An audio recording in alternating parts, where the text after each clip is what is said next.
Sophie Cunningham goes in the post-game press conference and confirms what we've all known all along. This locker room is split, and she uses the term different islands going on in this locker room. It turns out that Christy Sides and all of those toilet paper mummy activities, all those scavenger hunt activities, the wiffle ball coming back from the Olympic break, it turned out that those stupid games actually played a big part, along with Erica Wheeler's veteran leadership, keeping this locker room, keeping this team together. Get ready for the full story on the Indiana Fever drama. Word is the locker room is divided and the front office is dodging responsibility. Players aren't getting along. Some are pretending to smile, and the whole thing feels like a reality show happening during halftime. It all started when Sophie spoke up and stirred things up. Now everyone's talking, and tension is everywhere. So grab a snack, because this story has more twists than you'd expect. Let's break it all down before someone decides to disappear from social media. What is going on with the Indiana Fever? Is tensions mounting? Did Sophie Cunningham just expose the truth that's going on with the Indiana Fever? Is there some turmoil brewing? Is there issues in the locker room? And we talk about this. We are circled on everybody's schedule.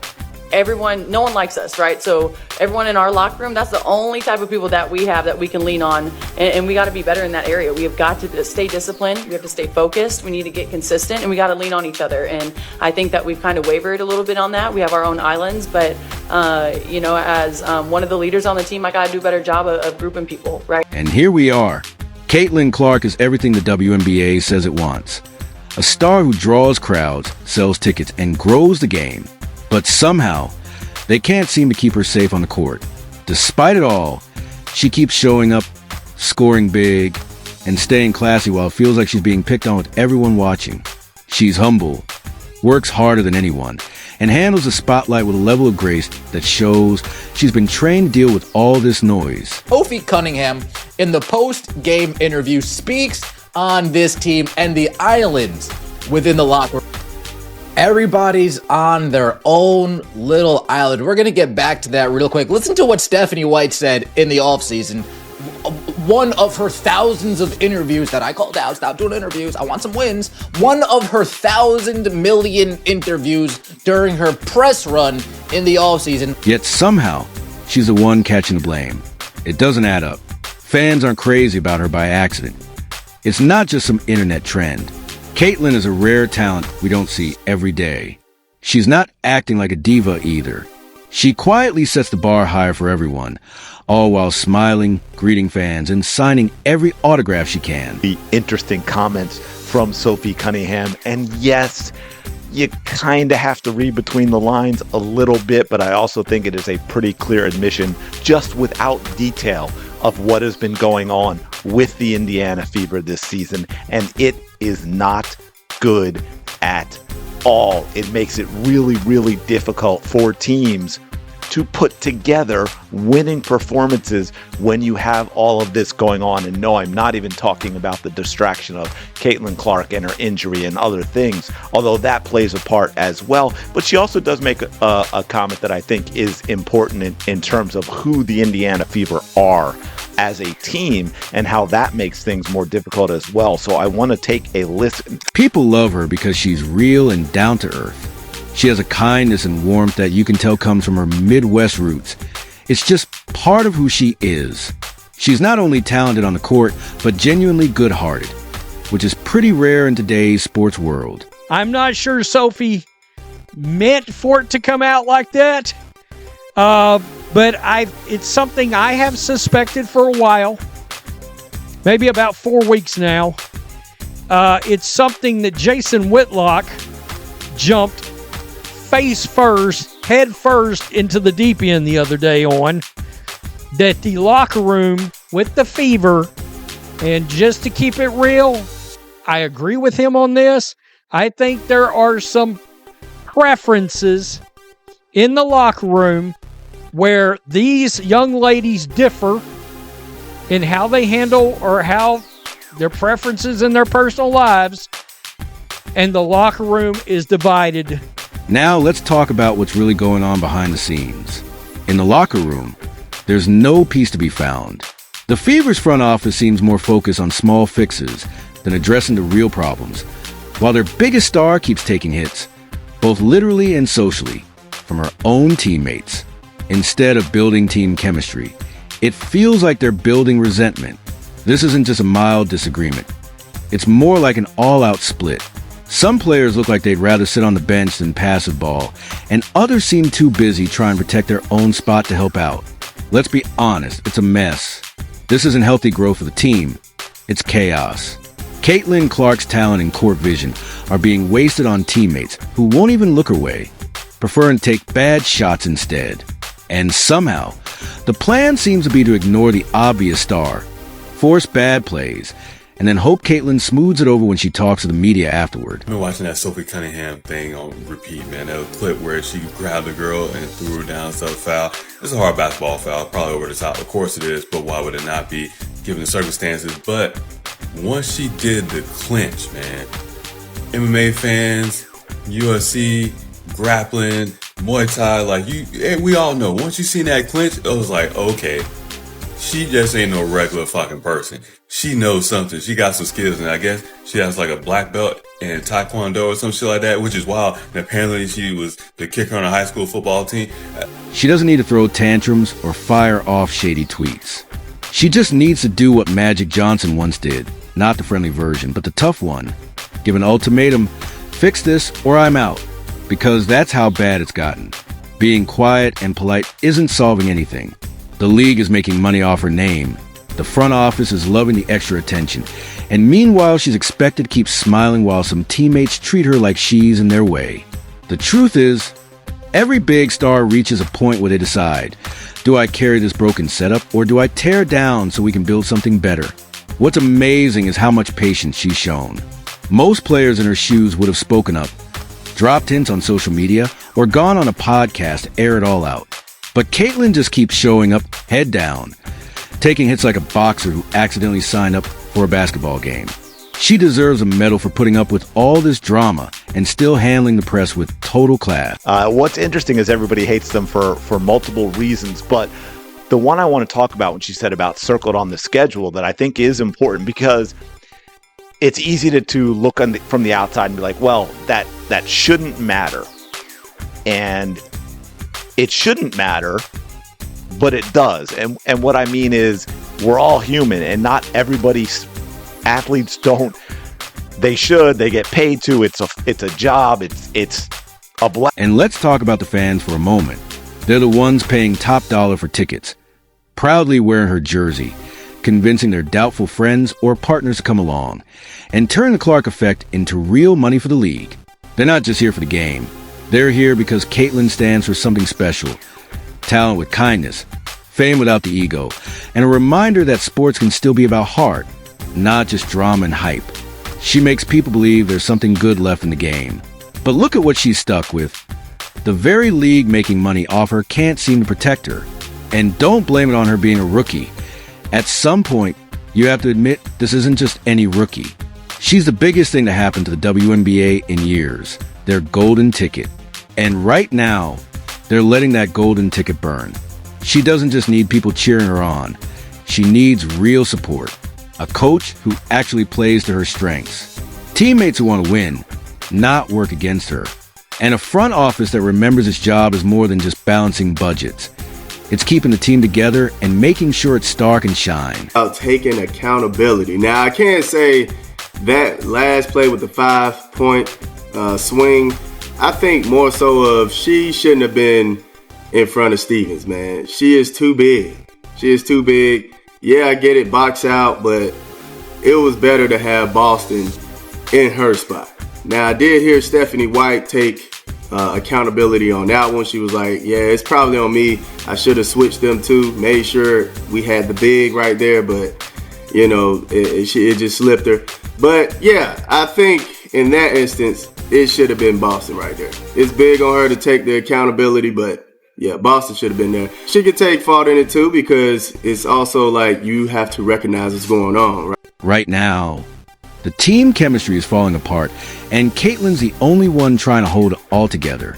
While we're all wishing her well, Let's also send a message to the league. Stop acting like nothing's wrong. She's not asking for special treatment, just for basic fairness. There's a difference between treating someone like a superstar and simply treating them like a human being who should have to ice every part of her body after every game because she keeps getting hit. This isn't new territory either. Magic Johnson spoke up in LA. LeBron did it in Cleveland.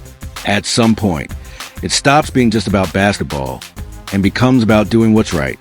The WNBA has a real chance here to grow, to reach new fans, and become something truly big.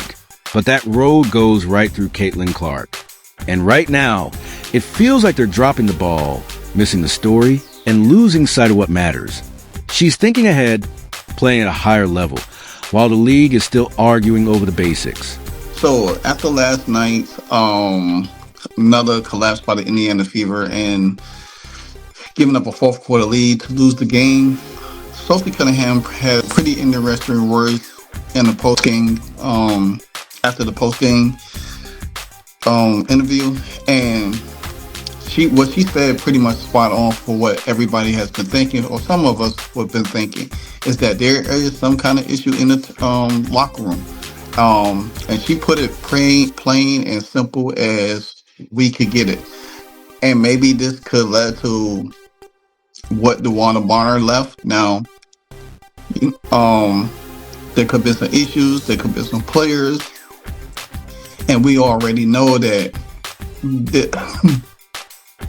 there's a gender out against the... If the Fever won't step up, then Caitlin should force the issue and make people uncomfortable if that's what it takes. Silence only lets the problems grow.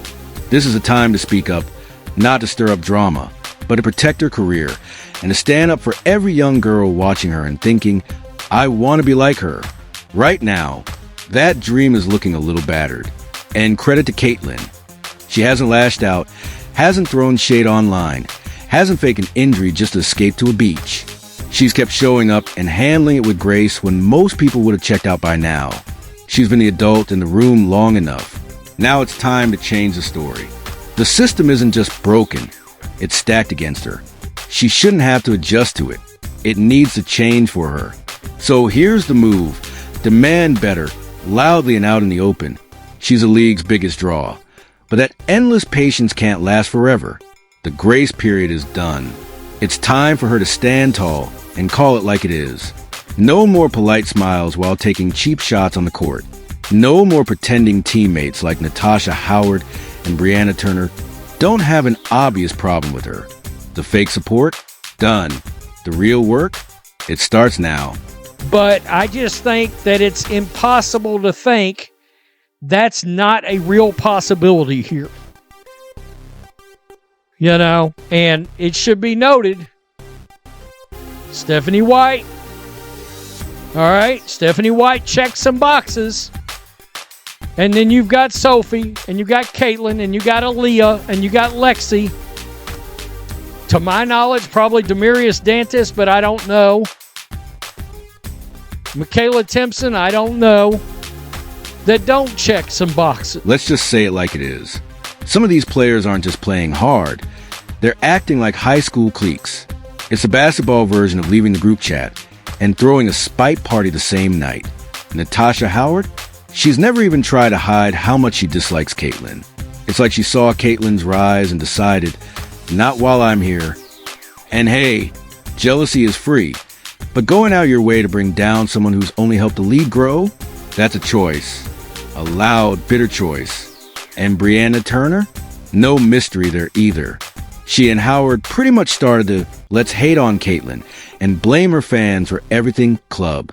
Every big play, every sold-out game, every mention of Caitlin's name seems to set them off like someone cranked up the heat by 2 degrees. They don't want to say it, but this isn't just about basketball. It's about ego. Caitlin shows up, plays well, and suddenly some veterans feel overshadowed by a rookie who shoots better and fills more seats. And Dana Bonner? That game was pure pettiness on display. She played like she was trying to settle a grudge from high school. That wasn't offense. That was targeting, plain and simple. She wasn't guarding Caitlin. She was on a mission to hit her every chance she got. It looked bad for the game and worse for the league. And here's the thing. Caitlyn's calm attitude has actually worked against her. She's been too polite, too quiet, too willing to play the rookie learning her place, when really, she's just surviving all this nonsense.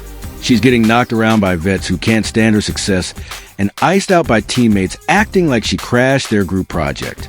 It has to stop.